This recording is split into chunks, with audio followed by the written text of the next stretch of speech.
Hello दोस्तों, आपका मेरे यूट्यूब चैनल एंगेजी मैथ में स्वागत है। आप लोग कैसे हैं? मैं उम्मीद करता हूँ आप लोग बहुत अच्छे होंगे।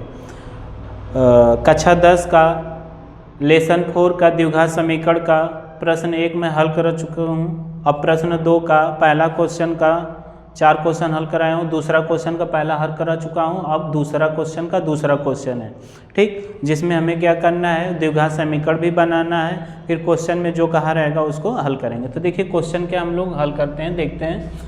दो क्रमागत धनात्मक पूर्णांकों का गुणनफल 306 है। दो ठे क्रमागत धनात्मक पूर्णांक है जिनका गुणनफल क्या है, 306 है।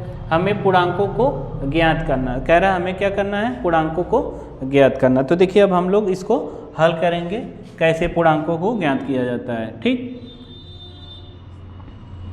तो देखिए माना जाएगा, क्योंकि यहाँ कुछ है नहीं तो मान लिया जाएगा, माना दो धनात्मक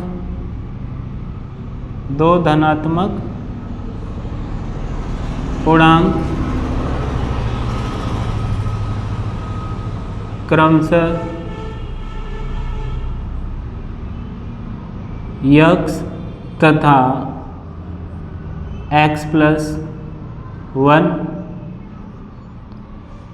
है, ठीक। हम लोगों ने मान लिया कि माना दो धनात्मक पूर्णांक क्रमशः क्या है, x है, दूसरा x+1। क्रमशः मतलब क्रमागत मतलब क्या हो गया, जो क्रम से आता है, ठीक। तो देखिए फिर दिया है कि इनका गुणनफल, तो चूंकि दोनों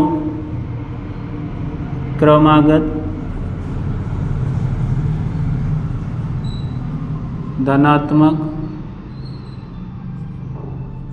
पूर्णांकों का गुणनफल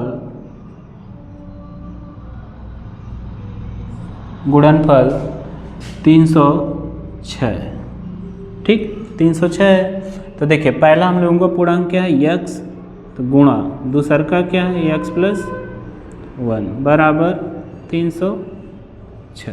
अब इस x का क्या करेंगे, इस अंदर x+1 में गुणा करेंगे, तो गुणा होगा तो x² प्लस 1 में होगा तो x, और 306 को हम लोग इधर लेकर चले आएंगे, बाएं तरफ पक्षांतर कर लेंगे बराबर 0। तो ये जो हम लोगों को प्राप्त हुआ है, ये इसका क्या है, द्विघात समीकरण है, ठीक। ये इसका द्विघात समीकरण, लेकिन हमें क्या करना है, पूर्णांकों को ज्ञात करना है कि इसका पूर्णांक कितना है, ठीक। तो देखिए अब इस द्विघात समीकरण का हम लोग क्या करेंगे, गुणनखंड करेंगे। गुणनखंड विधि से x का मान निकालेंगे, फिर उसके बाद पूर्णांकों को निकालेंगे। तो देखिए ये जो है x² का गुणांक यहाँ देखेंगे कुछ नहीं तो 1 है, तो 1 का गुणा हम इस अचर पर 306 में करेंगे तो 306 ही आएगा। फिर इसका हम लोग लस निकालते हैं, जिसका 2 भाग करते हैं, यानी जोड़ने घटाने पर 1 है या गुणा करने पर फिर 306 है। तो देखिए 306 का हम लोग क्या करेंगे, लस निकालेंगे। तो लस लास्ट में सम संख्या तो यानी 2 से कटेगा, 2 1 कम 2, 1 बचेगा 10, 2 पचे 10, 2 3 6।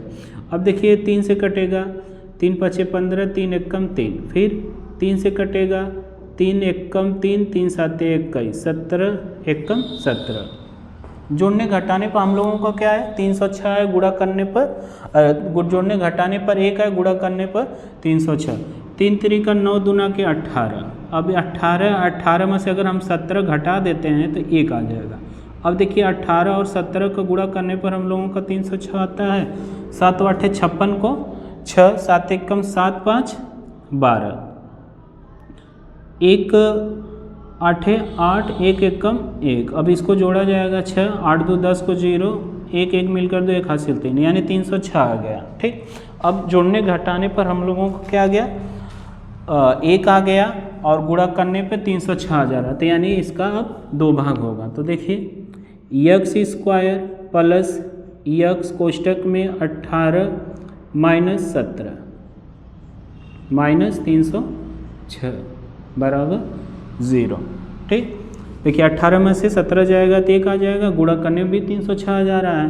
तब x² प्लस x का अंदर गुणा होगा तो प्लस 18x प्लस x का माइनस 17 में होगा तो माइनस प्लस माइनस 17x हो जाएगा, माइनस 306 बराबर 0।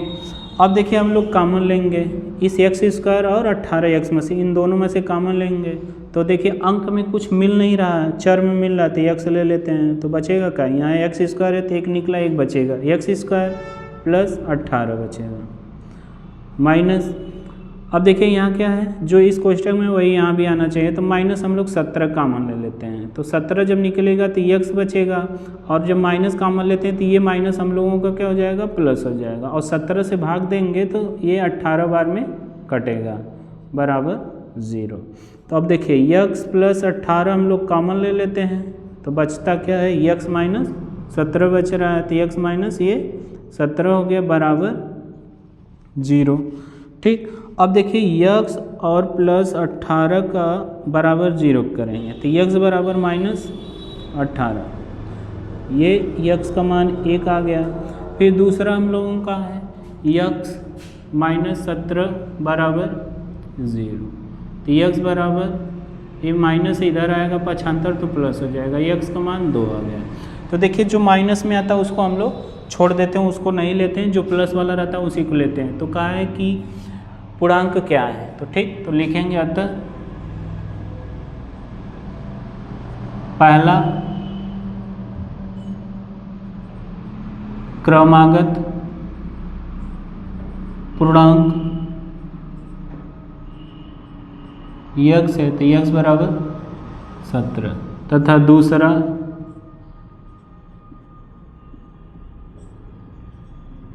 क्रमागत पूर्णांक x प्लस 1 है हम लोगों का, x प्लस 1 है तो x का मान आया 17 हम लोगों का। ठीक, तो 17 हो जाएगा प्लस 1 हो जाएगा, जोड़ेंगे तो 18, तो यही हम लोगों का जो आंसर है जो निकालना था। ठीक, मैं उम्मीद करता हूँ आप लोगों को बहुत अच्छे से समझ में आ गया होगा। Thank you.